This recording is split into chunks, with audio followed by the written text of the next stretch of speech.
For the museum project piece, I decided to take my inspiration from a Meiji-era Japanese incense burner. The Meiji period was a period of great change in Japan. So the piece actually has these really bright blue, squarish pieces that seem to jump out of the enamel on the exterior. And then when you look a little bit closer, you see all of this almost textural cloisonné wire. So both of these elements really struck me and I found them really interesting. And I decided to look to a really modern form of technology called a laser welder to create my work. So I was looking to create that feeling of those squares jumping out at you in a very organic, fluid way. So you basically hold two pieces of wire, one against the other, and then you shoot a laser beam at the center, and then you hit it all the way around. So it creates a join.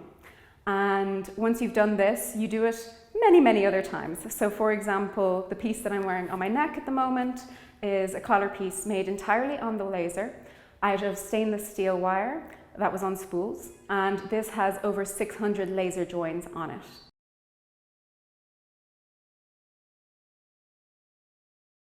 My museum object is an Edo period inkstone box.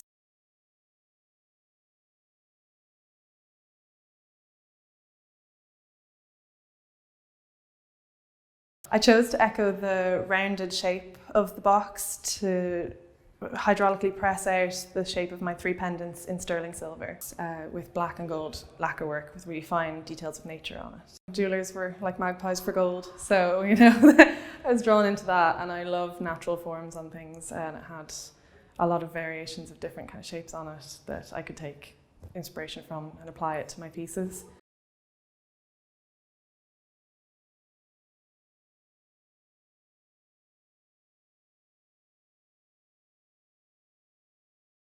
The item I chose was a 1420s beadry bed leg. I was drawn to this because of the line and the form within the piece itself.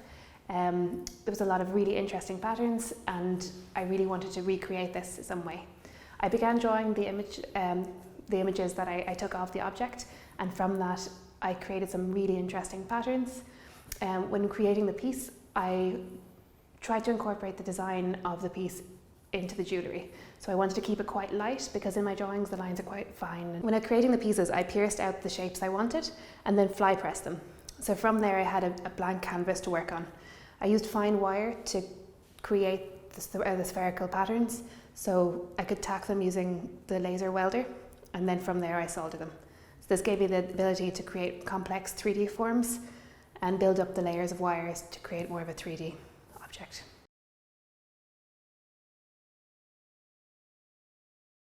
The object that directly inspired my Japanese cloud necklace is a Japanese lacquered plate. The aspects of the plate that inspired my piece were the clouds and the dragon, specifically the dragon's tail. The bail, which is this piece here, it is 22 karat gold with silver. It is inspired by the Shinto shrine that is found in Japan. The clouds represent the clouds that are found on the lacquered piece. So these are just sample maquettes. Here is an example of how I actually make the clouds. I wrap them around a cylinder, and then when I'm unraveling, I score and fold and solder, and I keep doing that over and over again.